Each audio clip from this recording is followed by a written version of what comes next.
Okay, Colonel, I'm gonna turn it over to you since we're on. Okay. Good morning, everybody out there in Good evening, Colonel. Good evening. Oh, sorry. Good evening. Good evening. I keep thinking about the Monday morning. I know. Yes, but today is a good day because today we are, which is September the 15th at 7 o'clock. We are having our first edition for the candidates for Portsmouth City Council and our school board. And today we're honored to have William Bill Moody, who is a candidate for Portsmouth City Council. And his name is going to appear on the ballot on November 8th, 2022. And today we're going to talk to him, and he's going to give us his platform, and we'll be able to ask some questions. And if you have any suggestions or comments out there or have any questions from out there, just send them to Leah's Facebook page, and we'll get them to Bill, and he'll be more than happy to answer it. And so, Bill, I'm going to open it up to you for an opening statement. Colonel, before he opens up, for the sake of those who are on Facebook, Bill is having a few technical issues, and yes, James is also having a few technical issues. However, since we can still hear Bill's voice, we're going to go on with the show. And Colonel, I think we need to state at each time that Portsmouth Coffee Talk has reached out to all of the candidates. Yes. And if some candidates are not on the show, it's because they did not respond to being a part of Portsmouth Coffee Talk. So go ahead, Colonel. Okay, so since you opened that door and talked about the other candidates, all the candidates for City Council were invited to come, and we're happy to have Bill tonight. But I must say that two of the candidates, Paul Battle and Christopher Woodard, I believe their phones are broken because they have not answered their call, and so that's enough said for those two candidates. So, Bill, you're a Portsmouth native. Married 52 years to Miss Mary. Yep, also known as Jenny. Yeah, Jenny. And you're a graduate of Western Branch High School, so am I. Yeah, you know, I only went there 1 year, and that was my senior year. You know, Portsmouth or Chesapeake annexation happened, and I was a junior at Churchland High School. So in our junior year, we got to decide that we could stay at Churchland or go to Western Branch. I made that decision because my wrestling coach was going to be at Western Branch. And also I lived over in Chaswick Terrace at that time. Yeah. So you've been around a good while and in the growth of the Tri-Cities here. So as you seeking re-election for City Council, and originally I think in January you said you wasn't going to run for re-election, but then I think there was a death stuff. Could you tell us why you wanted to not retire and retake your seat for City Council? Well, Colonel, and I didn't want to go out. I'm running for re-election because I want to see an end to the dysfunction and the embarrassment going on in our city by some members of our city council, and I didn't want to leave on that note. You know, I know how councils that are doing the people's business perform. I've been on council for a while. In fact, it was 28 years, July the 1st. And I know how things are supposed to work. And when councils are looking out for the people's interests, they don't have time for dysfunction and for embarrassing actions. And I was particularly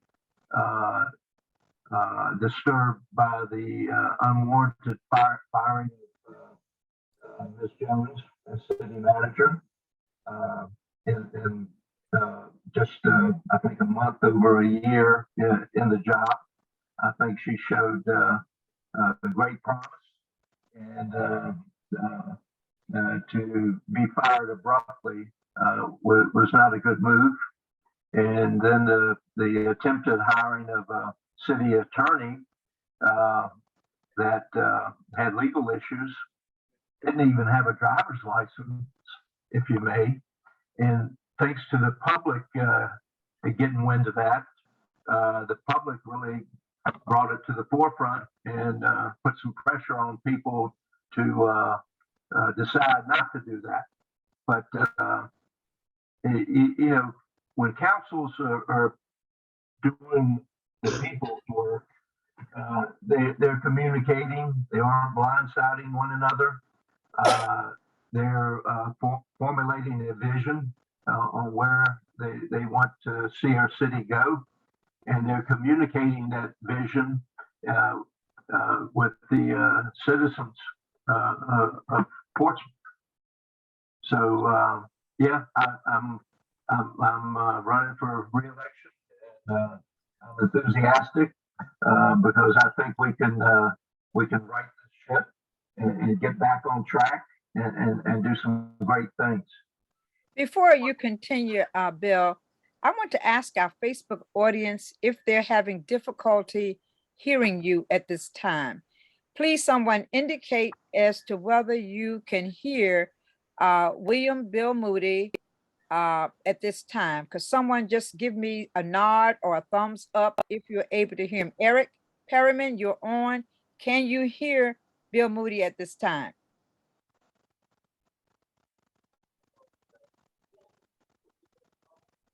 Michelle Smith, anyone who's on, please indicate if you can hear Mr. Moody. Okay, Michelle says that she can hear you. I'm sorry, Bill, but continue on, please. No, thank you for doing a check on that.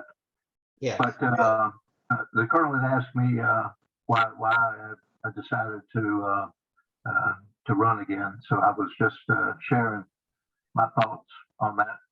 Yeah, Bill, and that's a great rendition of why you wanted to run. And you mentioned in your sequelatry about why you wanted to run, and it's well known about the dysfunction, especially with the hijacking of the city council by what I call the four horsemen. And two of them are running for re-election, but they are not coming on. They're not going to face the public. They're just going to put their signs up in the city of Portsmouth.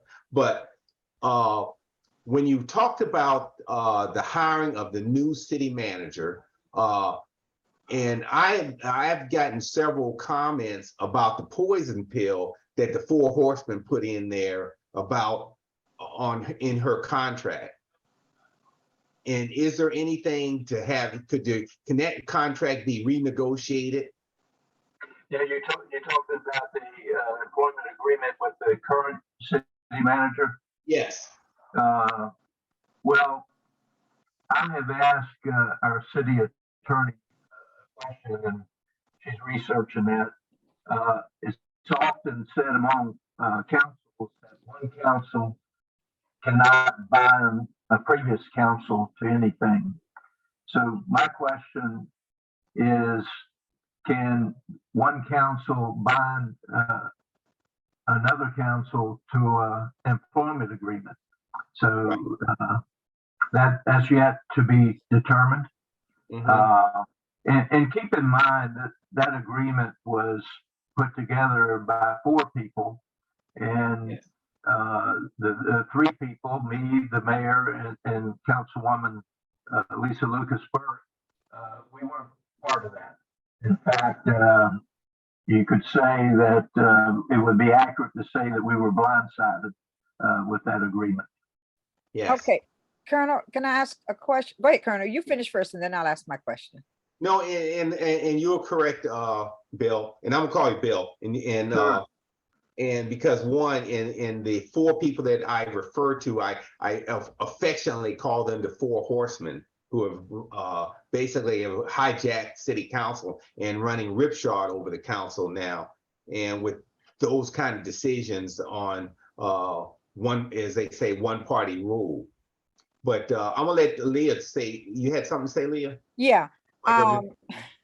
Yes, Bill Moody, my question is, and a number of people have asked, what are your top three priorities that you would like to see tackled when and if you should return to the city council? Well, the three things, and the overriding thing would be to be part of a council that can work together and respect one another. And when we have disagreements, do it in a manner that's not disagreeable to one another. But my three priorities is crime/public safety. We've got to get our arms around the crime. And I hear people say that, well, crime's high everywhere. Well, that is no comfort to me because we're tasked with our backyard, meaning the city of Portsmouth. And, at 29 square miles, I think we should be able to get our arms around the situation. And there are a few things that I think we can do in order to do that. And in fact, Interim Chief Jenkins did a superb job last night at a work session sharing information on technology. One of the things, and I didn't realize this, our city has 400 cameras throughout the city.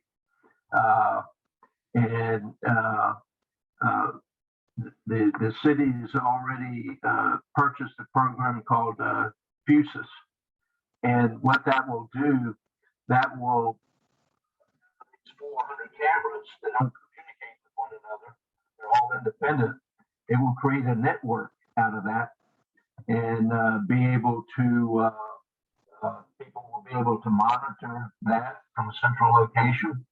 And I think the chief said that even police officers on the street will be able to pull up that information on their cell phones or in-car laptops. So that I was very pleased with that presentation. But we got to use technology, but we also have got to partner with our communities. Our communities have got to be part of the solution, and they all, if you see something, share it. In fact, the city, we're furnishing Ring doorbell cameras to folks. There's more money in the budget to purchase more cameras. So that will offer a degree of security, and hopefully they'll share information off of those.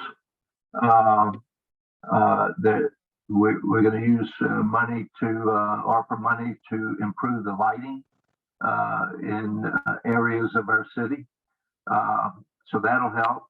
But as I said here tonight, depending on who you talk to, we're either 80 some police officers short or close to 100, or I'm told if you factor in the administrative positions, it could be as high as 120 or so. So we need an aggressive hiring program. We need to address compression more so. I know we did back in June somewhat to start that process.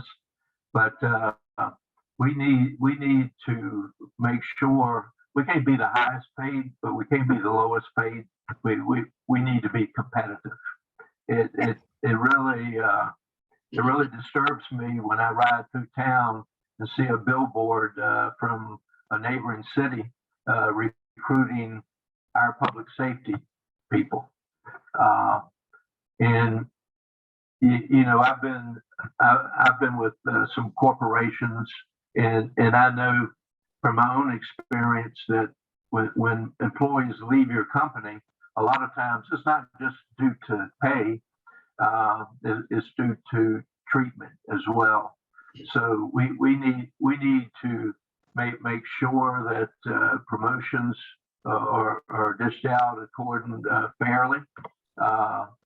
And I'm also a proponent that if your police officers are living in your city and they're experienced officers, say, 2 or 3 years experience,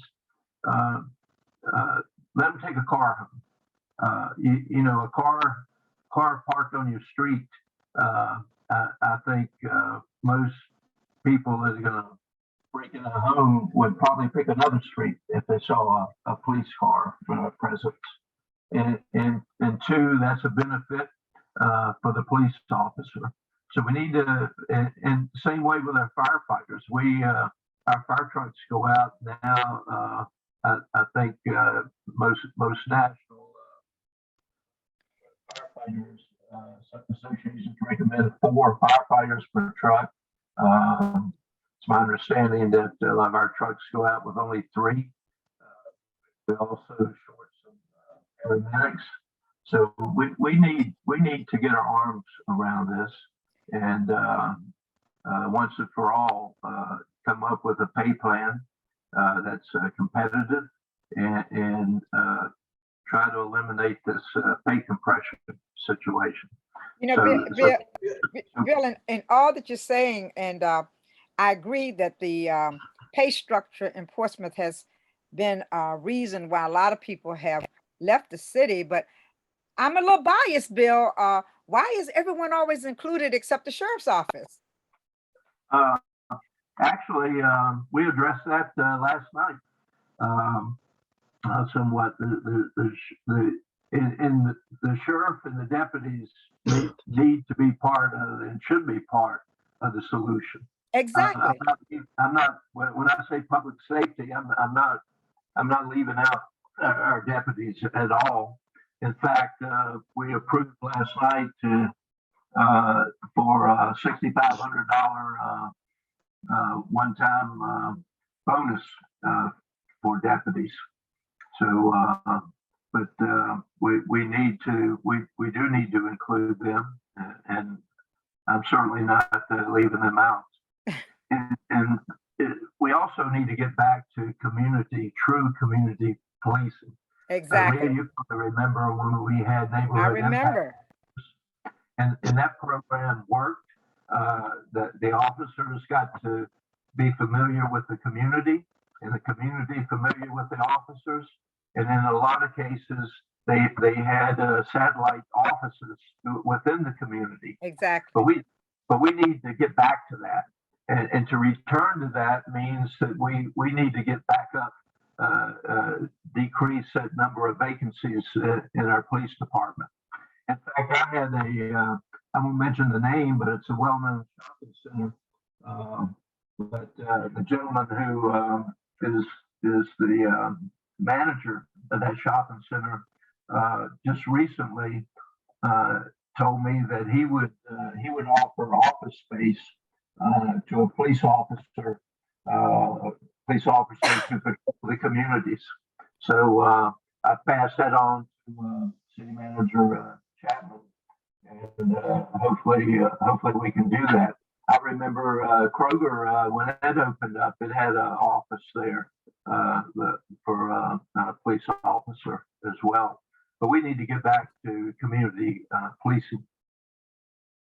But Bill, there's a couple things, and I was, as you was talking about, I had a question on the rings. So there is a program to hand out free rings to the citizens so they can record that, and then so with that is the fee for monitoring going to be included in that, so you can monitor with the ring. It's about $30 a year. Would that be included in there?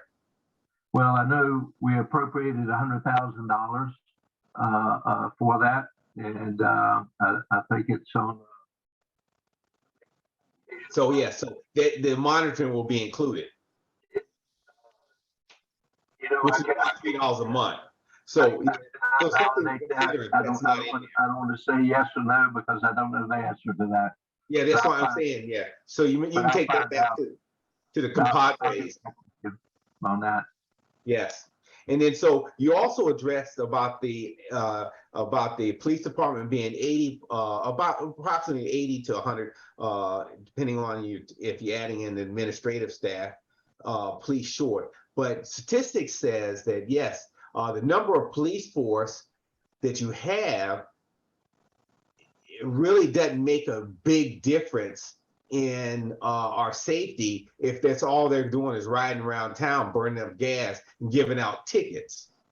And so, but the other statistics would be because the city of Portsmouth has, if you look at the number of police officers that are minority, is not in line with the number of slots that you have, or fields that you have. And then so when I drive through the city and I see if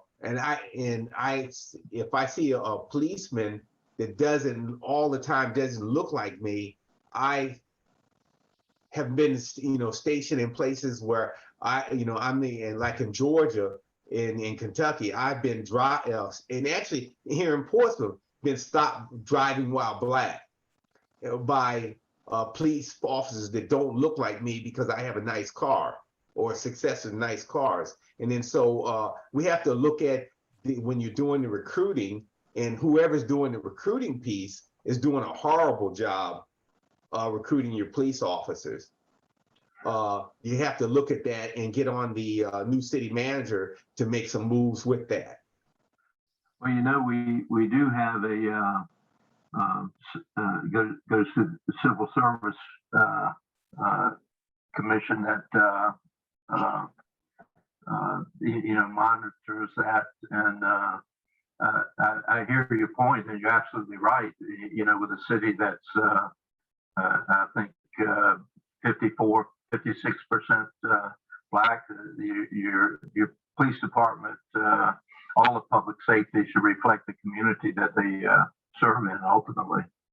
But I think the number of police officers, if you're gonna, it's like the technology shot spotter. We're looking at programs that identify when gunshots go off in the community, and it's a couple of them, license plate readers, that sort of thing. And shot spotter is great, but if you show up an hour after the shot is detected, doesn't do you a whole lot of good. So to be able to have a quick response, obviously, is going to need officers to be able to do that. So and same way with community policing, you got to have more deployable police officers than we currently have to get back to true community policing. Yeah, and I like to add in the fire department, because I went to a friend of mine lives across the street. When he passed away, the fire department chief came in, and they had all the young recruits in there, and they had one person of color in that whole class. And I was and the fire department chief talked about how this person who had passed on had educated him on the need for diversity. And I'm looking around and I look at his class that he's tone deaf about, and there's only one. And so you have to look at this as a holistic program to in the hiring and firing piece, and also in the retention, because if you're running people through and they're leaving per se, you can't return it, other than money, and money is not in. You have to look at the benefits too in the whole thing. Absolutely. So it needs the recruiting and retention, or the two things, or hand in hand. And money is not going to solve everything. I totally agree with that. Yes. So fellas, now that we don't have a lot of time, so I did want to get a couple of questions in about the president is focusing on the infrastructure. What do you think is the most pressing infrastructure need in the city of Portsmouth? I think the most pressing problem, Leah, is the age of our water and sewer systems. We still have pump stations that are down. We have some sewer water lines that are approaching 100 years old. So those are very expensive fixes, and we've got money appropriated to do that. Some of it will be have to be bond financing, but that's underway. That's being addressed.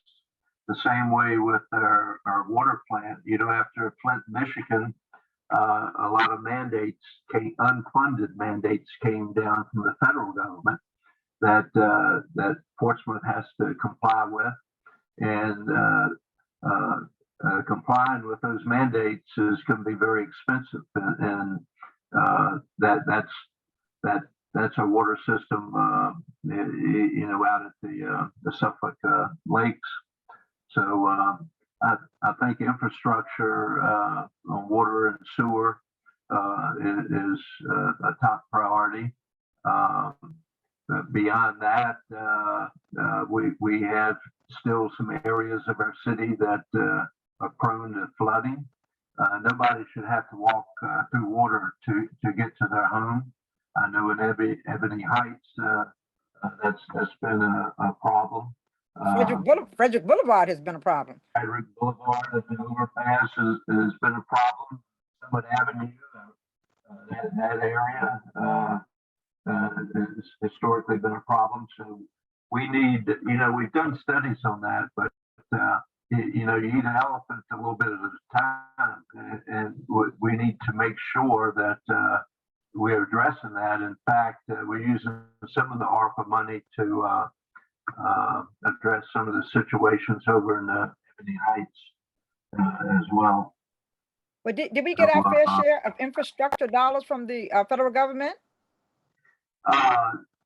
No, not well. The ARPA money comes from the federal government, and we're using some of that. That's I think we're getting a little over $56 million. So, and some of it is contained in our CIP budget as well. So the combination of two, we'll be able to do a lot. We'll be able to do everything. Because the price tag on fixing all of that is extremely high. Yes, but Bill, I didn't mention economic development. Yes, please. Very crucial. With the current four on council, we've recently rejected two projects. One is phase 2 of the Harbor Vista downtown. The other one is dry storage units over. Those together would have probably brought close to $1 million in tax revenue to our city. They were rejected, I think, without cause, and the city wasn't going to have to put in a single penny for either of those projects. And they've given our city a reputation of being toxic towards economic development, and we have to change that. We need people to invest in our city so we can generate more tax revenue. 42% of our properties off the tax rolls due to federal, state, and local government, and so we need to get some of these vacant parcels back on the revenue stream. And go ahead, Colonel. I'm sorry. Yeah, and I'm trying to, I'm getting a brain cramp here. But Bill, when you talk about on the tax rolls, and then recently, well, it wasn't during this session that the Economic Development Committee sold that parcel that was for $150,000 and was valued at like $3 million or whatever. Are we going to continue to do that? Because one, if they're building houses out there, it'll take 20 years to get the recoup that the difference in the money. in as far as the tax rolls go. Well, and some of that property, the acreage, was wetlands as well. So you know, that's debatable whether that was an awful deal or not. You're right; it'll take a number of years to recoup that, but it will be on the tax rolls. But I personally wanted to get more for it. Yes, but I am glad to see it back on the tax rolls. Just like Holly Point, you know, I don't know if you recall, I was the deciding vote on the Holly Point, which is 50 apartment homes that we just cut ribbon for. Mm-hmm. That piece of property sat vacant for, I think, over 30 years, and really it's our most recent and unfortunately one of our few workforce development projects for affordable housing. And, mm-hmm. And when I say that, a lot of people say, "Oh, Section 8." No, it's not Section 8. It's indexed to the salaries of working folks. And I was very pleased with that. The Woda Cooper Group, I think they're looking for some more investment in Portsmouth. And there again, we didn't have to put a dime of taxpayer money from Portsmouth in that project. Yeah, going back to the other property I was talking about earlier, and we'll round it off to $150,000. Is the people that goes around and says does a property tax and says this piece of property is worth this amount? Are they always going to stick to that original price, or are they going to get market price for indexing for what's it valued at now? So you bring up some more money. Well, they certainly do a good job and pass that increase on to our residents. I think citywide we averaged like 8% increase over the previous year in assessments. But that piece of property, though, the piece of property that was given away is a sweetheart deal. Is that priced out where it should be?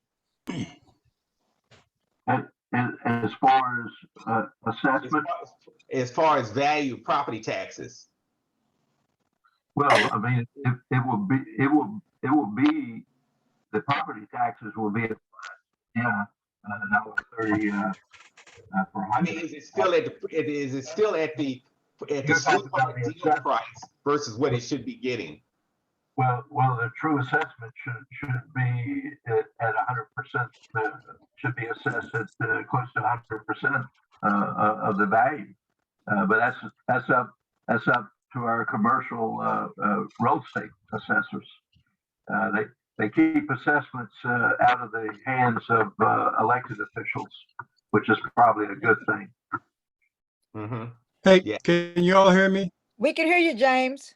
Yeah, sorry I wasn't able to. I know we're running out of time, but Yes, we I are. just had, if I can slip in one question. Go right ahead, James. Bill, sorry I haven't been able to be. I'm having technical difficulties like you, but anyway, I just wanted to ask, you know how we talk about us having the highest real estate tax, but one of the things, we've been stable for the last few years, but one of the things that a lot of the citizens miss a lot of times when you all are voting on certain things, were those fees and taxes that be going up on your water bill or utility bills and things like that to make up for some of the money we need to operate. And it's not, you all are transparent with it, but a lot of people miss that until they get those bills and see, how they had slipped up. And I always advocate to citizens to pay attention to what goes on in the first part of the meeting when you all are voting.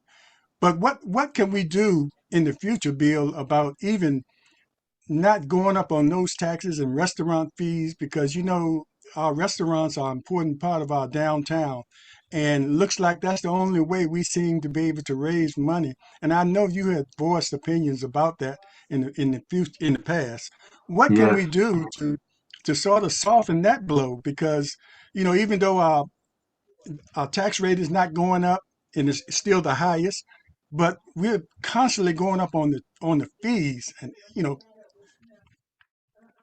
Well, the fees, for instance, water, James, I think it was in 2018, these mandates that I was talking about that imposed upon us, the water fee has been going up 5% to help pay for some of those mandates, and also the replacement of some of that old sewer and water system. All of that mandates came because of Flint, Michigan, of course.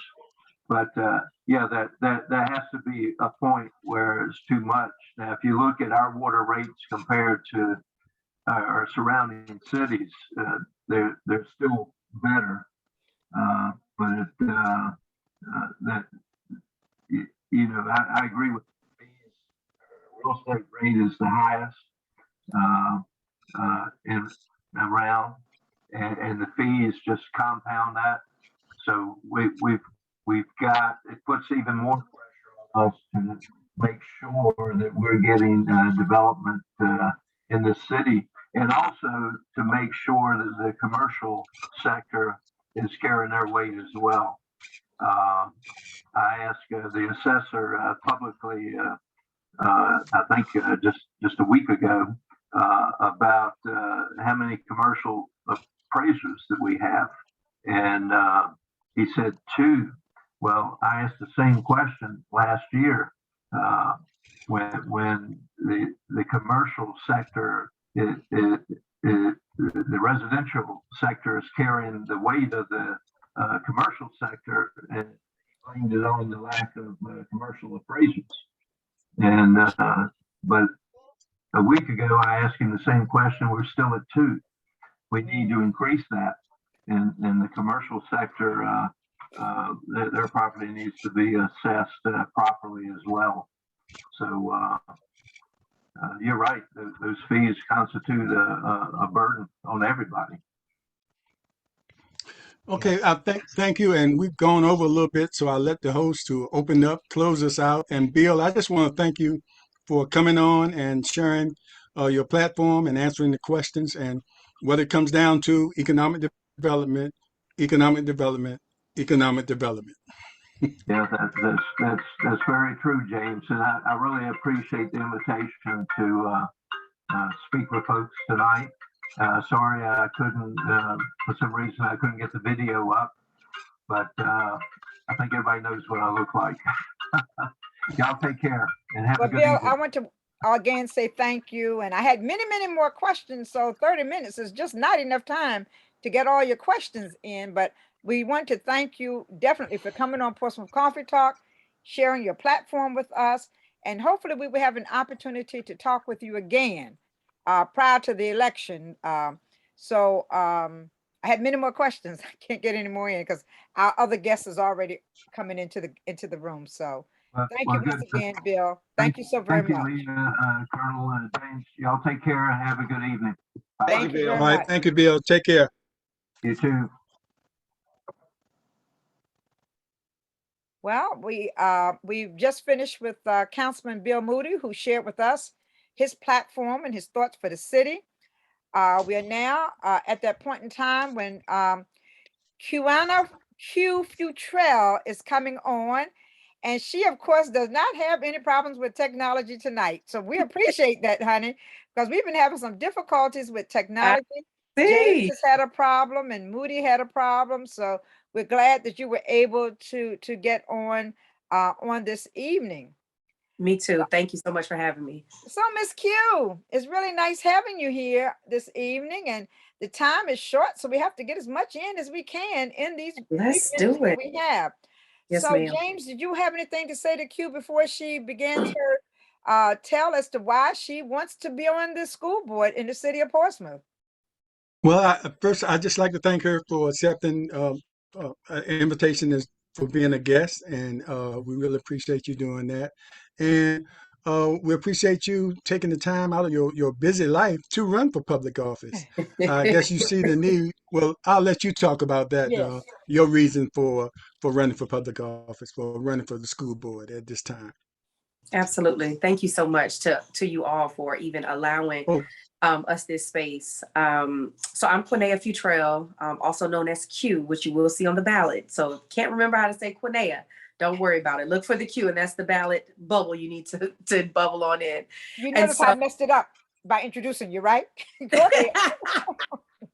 good thing I didn't have to introduce you. It's a good thing James didn't do it. It would have really been messed up, Q.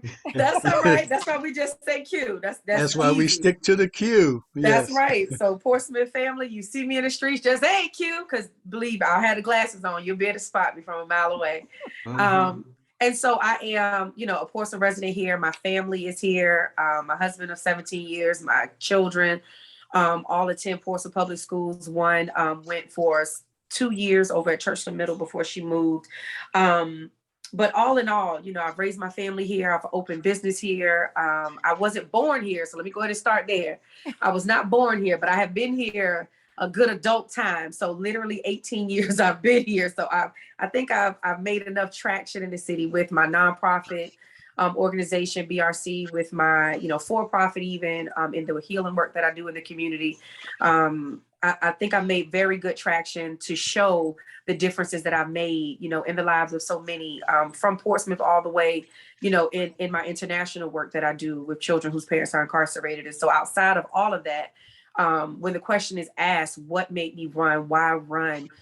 Ultimately, it's always going to be the same answer, because I know that I can make a difference. And this is my time, where amongst everything else that I do have going on, in personal life, in my entrepreneurial journey, this is the perfect time for me to do this. God has really opened the door for me to be here in this season. And so I'm really ready to just move forward in doing the work I've been doing and just kind of continue it on another platform, on another level, so that I can reach more and really, leave a legacy in these schools so that we can really make a change and lock arms with my fellow school board members to really make a difference together. And Q, you failed to mention that you run a daycare. In the city of Portsmouth. That's the part of that entrepreneurial journey, child. Yes, Creative Learners Academy, 3200 Victory Boulevard. We there, 5:30 to 6 p.m. Monday. Okay. Now, Q, I want to, I served briefly on the Portsmouth School Board, and I know that it's a position that you have where you can have some folks who are going to be angry with you. At the same time, you're going to have some people who are going to be pleased with you. Any decision that you make, you're not going to make everybody happy. So get prepared for that first and foremost. But serving on the school board, you will be a bridge between the school district and the community. How do you expect to honor that bridge? I expect, honestly, to honor that bridge by really holding on to my integrity and really being a woman of my word, which is just who I am, right? That's something that I mentioned in my kickoff. So I was born and raised in North New Jersey, and any of my folks, especially my P-Town people, y'all know what it is to be that street talk. So we say word is bond, right? And everybody knows what that is when you're from the streets, right? And so I just believe that I'm a woman of my word, that my word is the only thing that I have. And so when it comes to bridging the gap with the communities, just having, come from having grassroots organization here, having already built many relationships in the community with different families, it really would be second nature to me to now take it, and bridge that gap to the board level and bring those voices along with me. That's what I'm there to do. But like you said, understanding that I won't be able to please everybody. All I can do is my part, and that's what I'm going to hold tight to. That's what's going to make me be able to sleep well at night, knowing that I've did everything I can to do what I could do within my reach and my capacity. And what are your feelings on skilled trade schools? There was one time when we had vocational schools in the city of Portsmouth, which prepared those students who were not planning to go to college and avenue to make money as well. So what are your thoughts on the skilled trade schools? So, my thoughts on that are very, simple. I love, career and technical education. I love that Portsmouth has 14 CTE current programs now that have been award winning, that they have been doing an excellent job with so far. Now, would it be great to have a standalone building for these things? Absolutely. But is that a priority right now? As far as I'm concerned as a board member, I would say no. because when I look at the fact that we have so many elementary schools and 3 middle schools, right? I would say I would rather have another middle school before I would rather throw in a CTE building standalone where we already have 14 programs that are working. It's working. It is, unmatched really. When you go look at different cities and what they're doing, we're not off by any means. If anything, we're doing an excellent job in what's already being done to make sure we're meeting the needs of those students, because that's just the reality. Many of us, on the call and on Facebook now can attest to the fact, when we grew up, it was you go to college, you make good grades, you get your family, that was the American dream per se. And now these children are like, look, I don't have time to be going to school no 4 years. I barely like school these 13 years you made me go. So we have to have an option for them. And I do believe in the CTE programs that we currently have. And of course, work is constantly being done to expand those and make it better and remove some of those boundaries that are there. But, it's always going to be a constant work. That's a good point. And Q, you talked about you said about this having a need for it.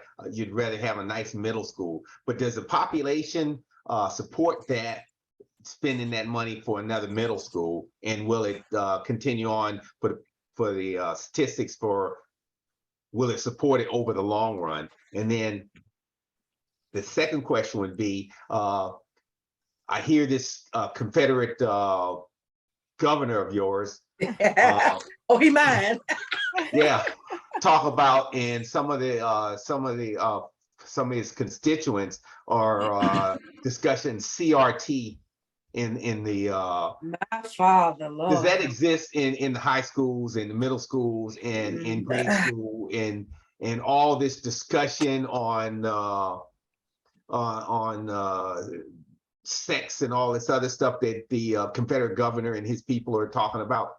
God bless America. That's all I got. God bless America. So to number one, answer your question as far as the middle school, that's just something that I personally, as I examine what's going on, if I could pick a priority versus putting money into a physical, standalone building for something that we already have that's working, I'm more of a solutionist, right? So I'm looking for ways that we can not take something that's already working and, try to pick it apart.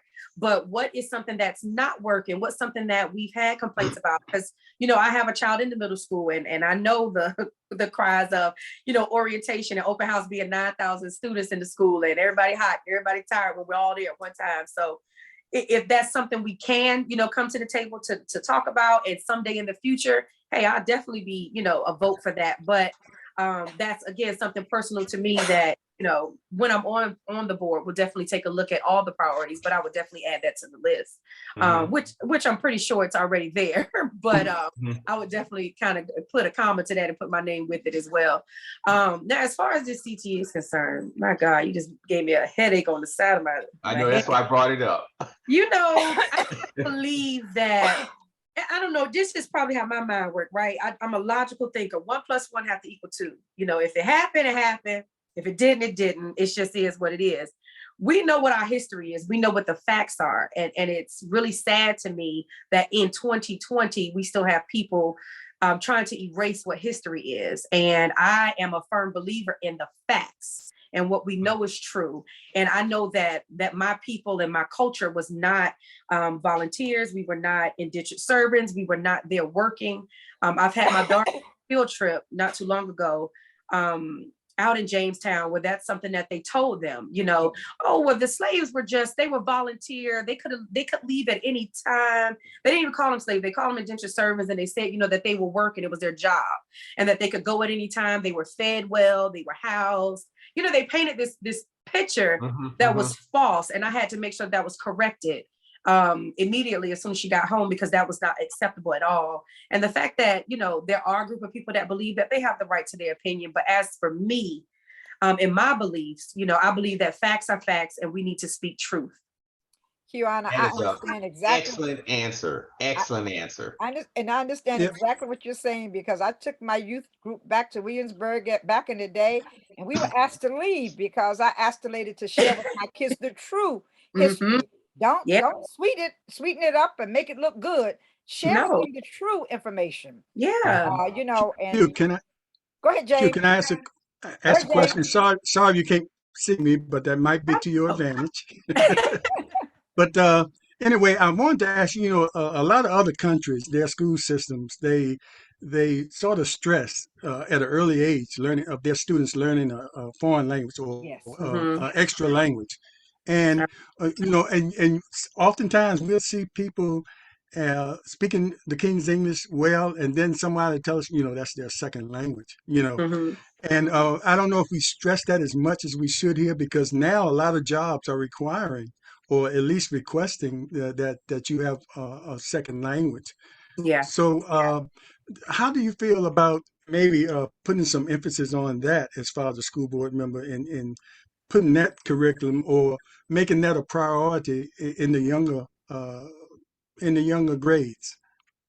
Well, I honestly am totally behind that. I know that our current board member, Honorable Yolanda Thomas, that's something that was one of her Yes, initiatives when she initially yes, came on. And, as an she needs some incoming help. board member, I Mhm. definitely would lock arms with her to ensure that that's something that we push as well, because so my background, let me go ahead and just put this out. I can give all the letters, right? From associates up into my EDS degree are all in early childhood education. And so I firmly understand how important early learning is, right? So 80% of a child's brain is developed by the age of 5. And so imagine what we could do if we were to start those things early in pre-K and then, kindergarten, et cetera. It would really be a game changer for many of these children. And it would really, take them to levels that many of us never got a chance to see, right? And so I think that it would definitely be something that's important, and it definitely is something that has my support. Yeah, Mhm. because And I started my language James, please. maybe in late in junior high school, I and thought I started mine in it high was a school. lot. No, I'm saying it was a lot more difficult at that time than Yeah, It probably would is. have It been is. if I'd yeah, have started when I was in elementary school. Yes. So absolutely. It'd be I like hope second that's nature. something. I hope that's something that's Yes. looked at and that And you can get Q, some help with that. with Yeah. the there seems to be a hard job recruiting and retaining teachers. Ooh, What is your thought on that? A lot of people don't want to teach anymore, yeah. because of the problems with the parents, with the students, with the administration. They just don't want to, they don't feel that they're making enough money to go through what they have to go through to be a teacher in the school system any longer. What are your thoughts on the recruiting and the retention of teachers? Yeah. So, as mentioned earlier, I own a childcare. So I probably don't know the stress of needing 150 teachers or 100 teachers, but I know the stress of needing 2 of them and having to work in the classroom, in the kitchen, and drive the bus all in the same day. And it is not a pretty picture to paint. And it's so needed right now, right? And my heart goes out to the teachers who have, been burnt out, who have, dealt with the political side of the education world and have just said, you know what, I'd rather work at a bank at this point, right? Where their passion some kind of way was lost. So for me, I think it's more of what we can do to make it, it's like the marketing world of being an entrepreneur. What can I do to make this more appealing? How can I tap into the psychology of selling this position, right? And so I think it's really a matter of us, coming together and really taking this thing from a business standpoint of how we can really make it something that can really tap into their hearts again, right? Because for many of them, their hearts have grown cold toward this profession because it's so much, and it is, but they knew that coming in, but somewhere along the lines, something got lost, right? Some of their passion got lost. That fire that was once a burning bush just kind of slowly, their flame kind of went down and or away.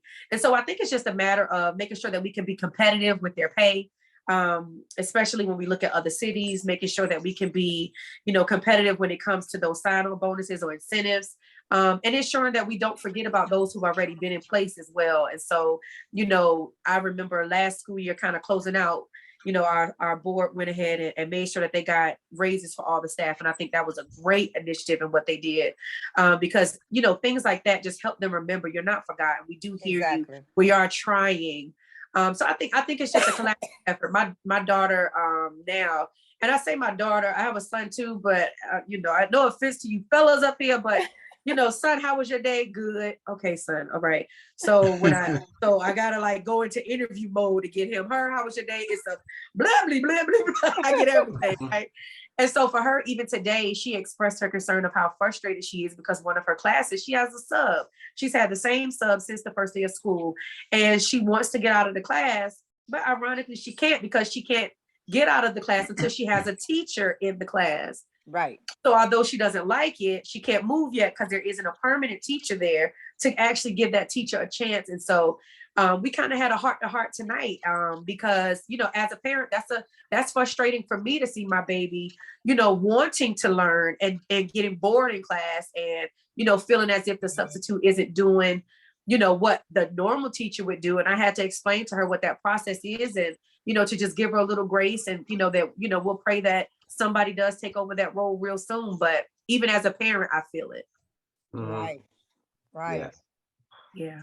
During this discussion, you talked about the VOTEC and stuff like that, but years ago, a couple decades ago, during the second Bush, and they passed with Senator Kennedy, they passed the Leave All the Children Left Behind Act.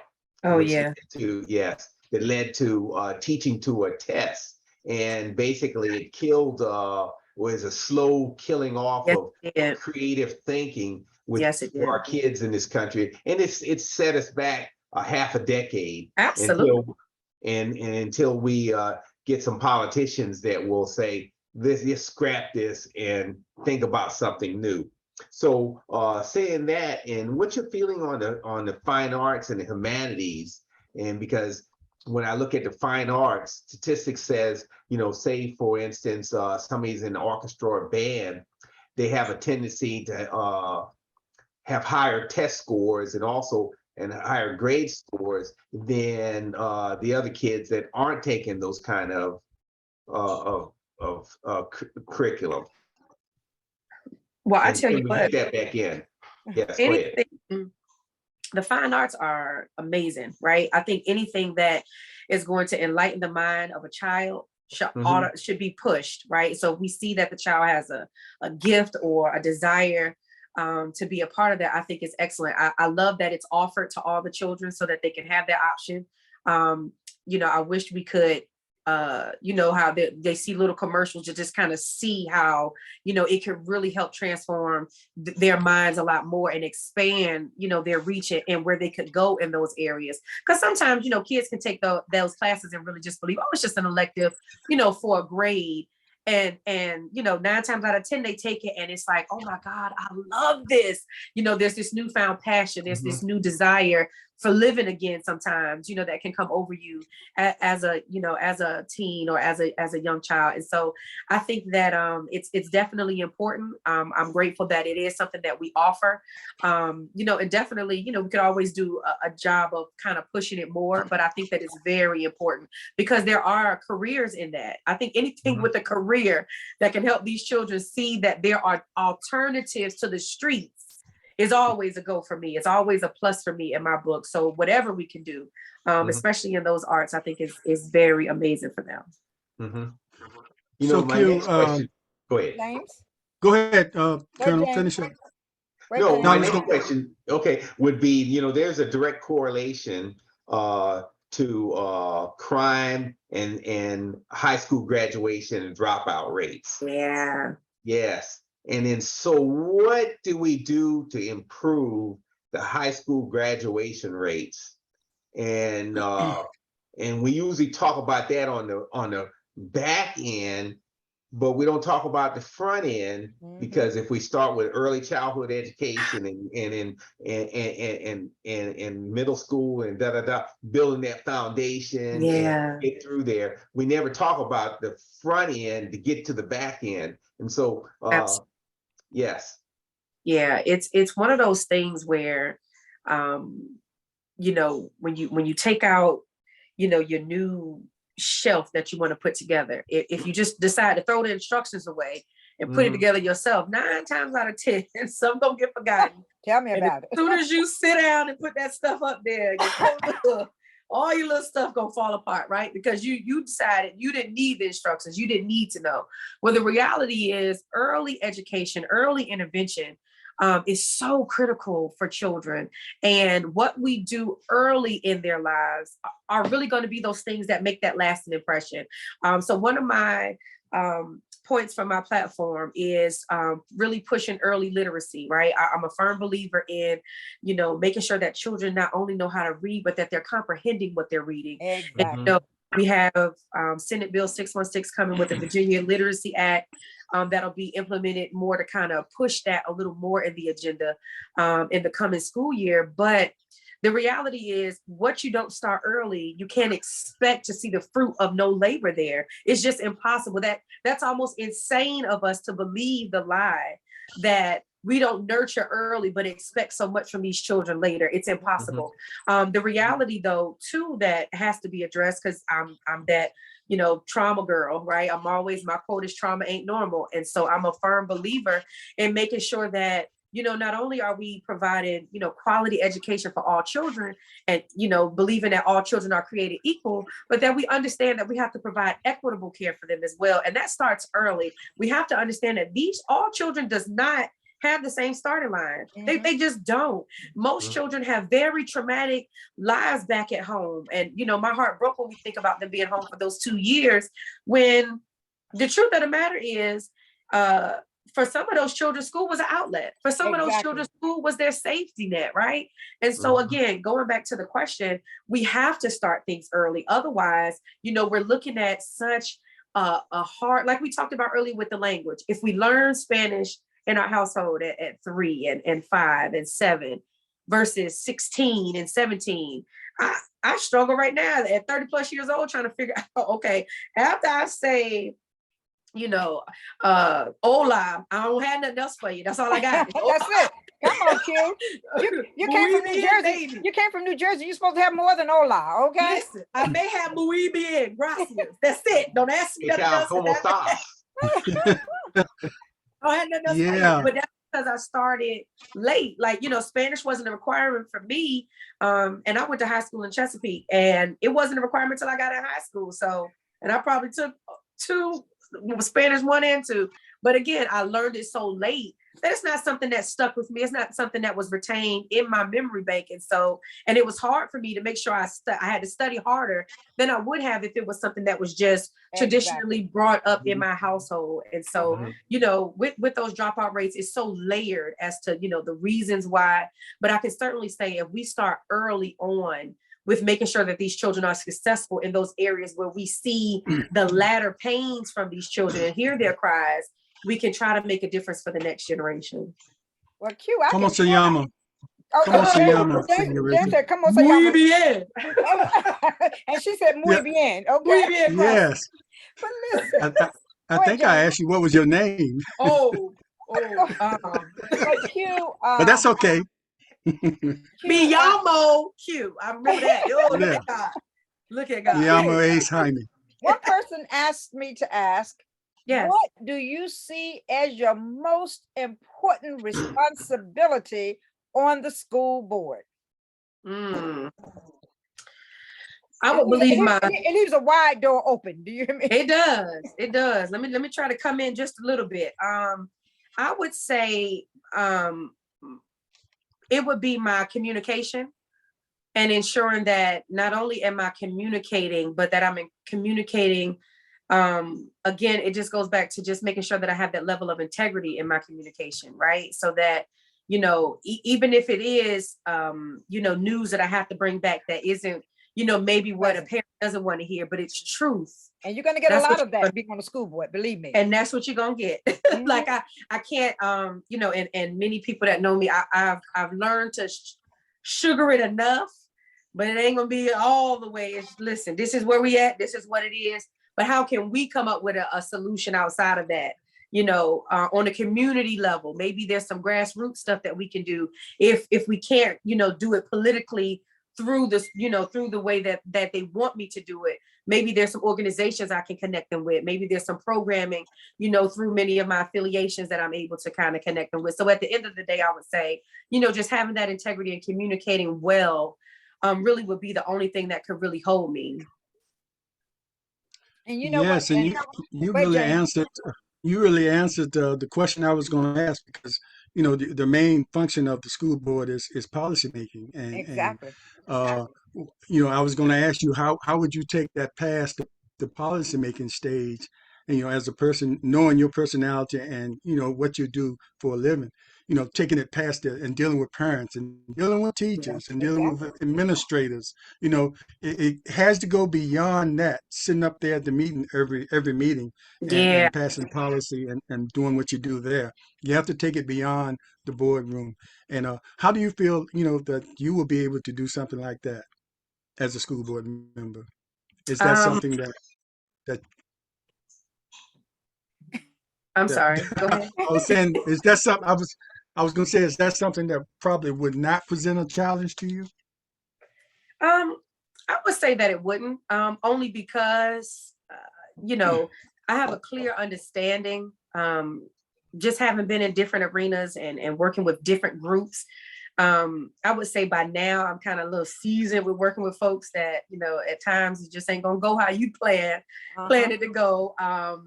And, kind of being that messenger and ultimately, as long as I know that what's being done is done in a way that I can sleep well, I'm going to make sure that we do it, with the utmost respect, again, with the utmost integrity, so that I can and make sure that I'm meeting the need of the family. So sure, we can't go again the political route of it, but maybe it wouldn't be political, but I will still give you a resource or a reference of somebody else or somewhere else that you can go to or call.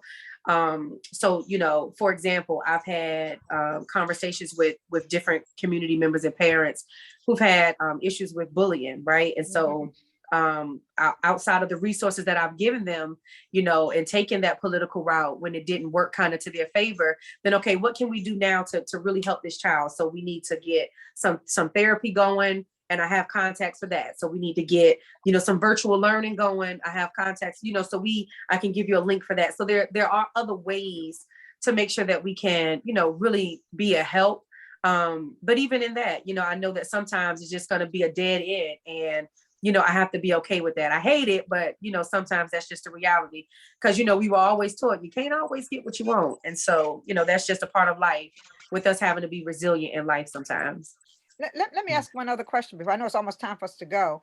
Is it? Oh my goodness. In light of the fact that COVID brought a new way of learning Yeah. for students, and a Mhm. lot of parents that I've talked to have selected to go with Virginia virtual schools as Yeah. opposed to sending their children back into the classrooms. Mhm. What do you think that we can do to encourage these people? First of all, that the classroom is a safe place for their kids. Secondly, that their classmates, that the students would get all that they need as far as learning is concerned, Yeah. and that they don't have to face the problems of the bullies and the disrespect within the schools.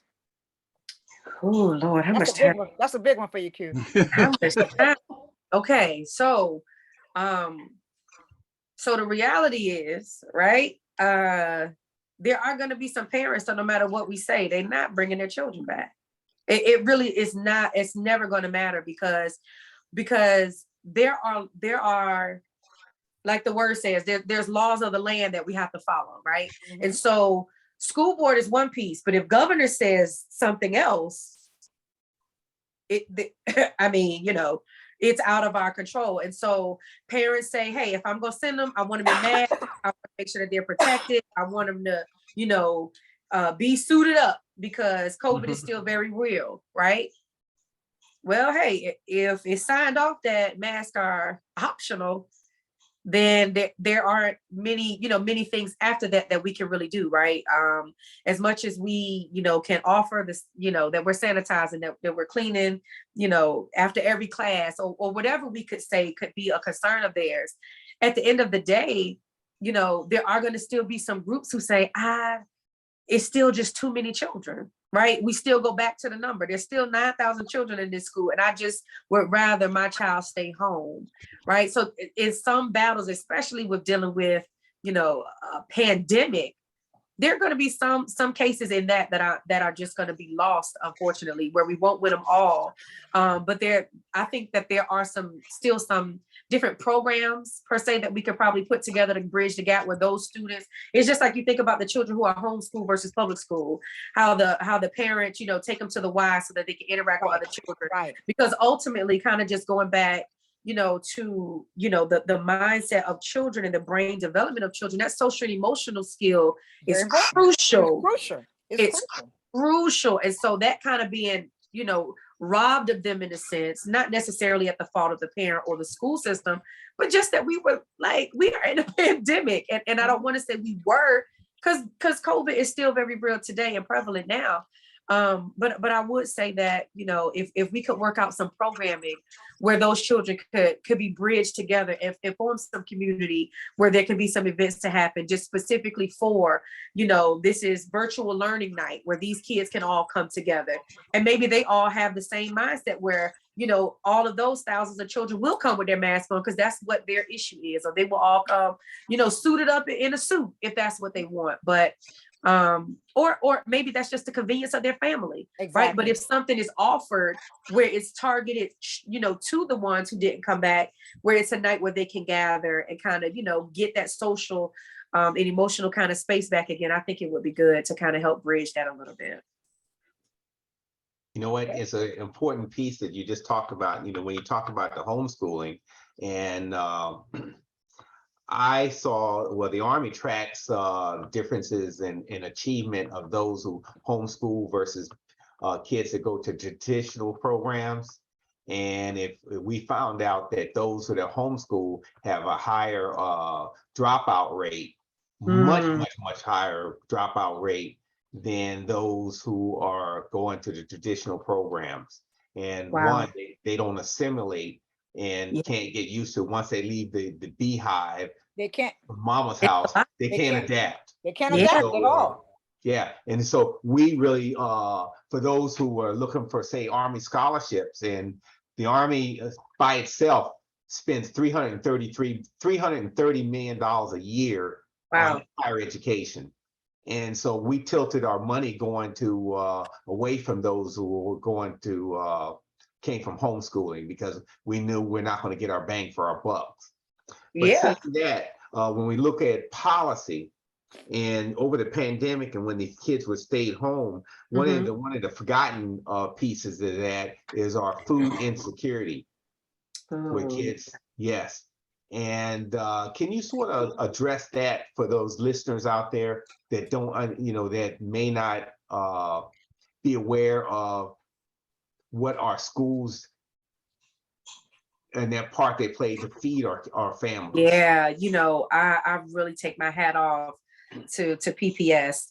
They really shined and really, locked into trying to reach these children at all levels, from transporting food to different stops. I would see vehicles in my neighborhood. I would see vehicles, past my center off of Victory. I would see those Portsmouth, vans, and it would be staff of Portsmouth Public Schools where they didn't have any children in the schools, right? But they were loaded up, had lunches, and they did bags for those children. They made sure that they had breakfast and lunch in those bags, and they were given, very good food amounts. And I think that it was very honorable for that to even be an option, right? Because truly everybody was dealing with something. And so to really just say, hey, the government is already taking care of y'all, giving you the PEBT, so you should be fine.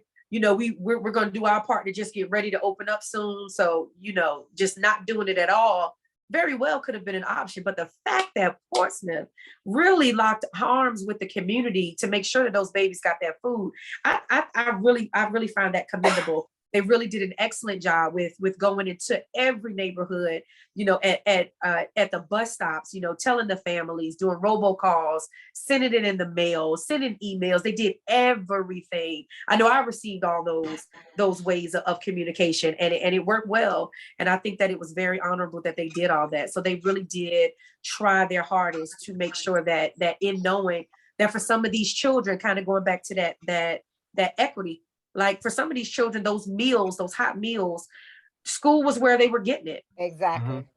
Schools were the only place they were getting it. And you know, and to whatever their reasoning at home could have been, to know that, you know, at 8 o'clock or 7:30, this bus is gonna come and I got breakfast and lunch for me and my siblings. That takes the load off of, you know, looking at that household where the oldest sibling has to take over because mom or daddy is out working, trying to make ends meet.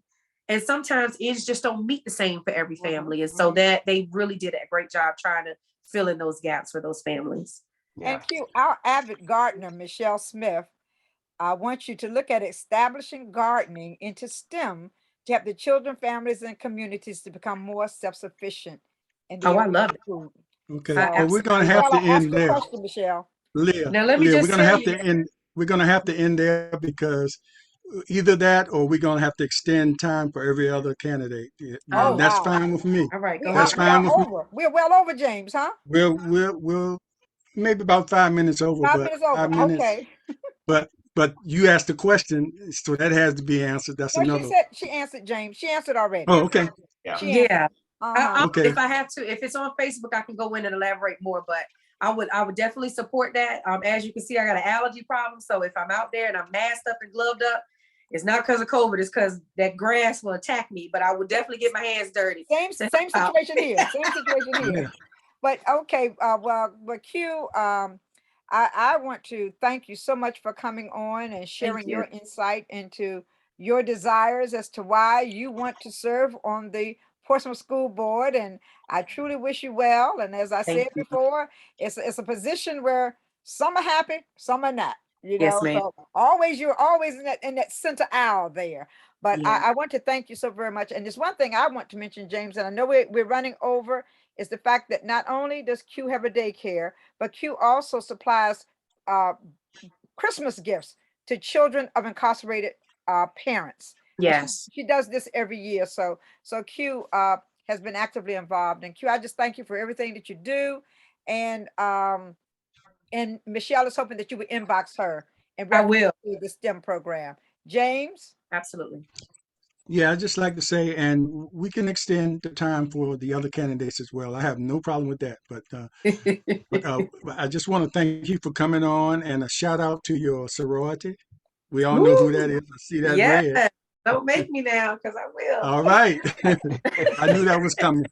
But we always recognize the Divine Nine. So Thank you we so appreciate much. you coming on, and we wish you the best of luck. And Thank you. thanks again. And And, I wanted to say to the people watching, I thought we would have more people watching. This is an opportunity for you to come on and give your questions to the candidates and have a little longer time for them to express their platform and talk about what they want to do for the position they're trying for. So we want you to participate in this endeavor that we're doing here. So going forward, we hope to see more of you out there. We hope to see more questions from you, because this is for you. This is for the public. And we want more of the questions coming from you rather than from us. So I want to thank the ones that did participate tonight, and we appreciate you, the regulars. But spread the word, pass it on to your friends for our next shows. That the shows are for you, and we need you to participate in order for them to get their message across, so you can make an informed decision in November the 8th. And James mentioned that you'll put it on YouTube. Yes, it's going on YouTube after this, so you have the chance to tell your people to watch it on YouTube if they missed it. And tune in. The next event we will have will be September the 29th, and it'll be Donna Sy from 7 to 7:30, and Mark Hugo, both running for City Council. all right. Now, September the 22nd is a school board meeting, so the two we had scheduled for there, we had to switch them to another date because of the school board. But we will have guests on that night, representatives from the Hampton Roads Black Media Professionals. So join us next Thursday for another great show, informative show. So thanks again. And Colonel didn't get a chance. Colonel didn't get a chance to. No, and I know we're running overtime, so I'm gonna make this quick. Thanks, Q. I hope the questions stimulated the conversation, and you came up with answers. You was doxing it out there. So go ahead and keep on doing it. So Thank yes. you. But James? Yes, I just like to say, Portsmouth Coffee Talk is here for our voice. For our future, Yeah. for our community. In our future. This Thanks, everybody. This Liz's bedtime, y'all. Excuse And let me. me tell you what, and I have nothing but tea in this cup. I want you to know this is tea. This is tea. Okay. Yeah, I saw a little thing hanging out the side. That's it. Dealing with these allergies. Thanks again, today. Miss Futrell. Take Thank care. you, Q. Thank you all. Good Thanks, night. bye-bye. Thank you very much. Tell your friends to look on YouTube. Live.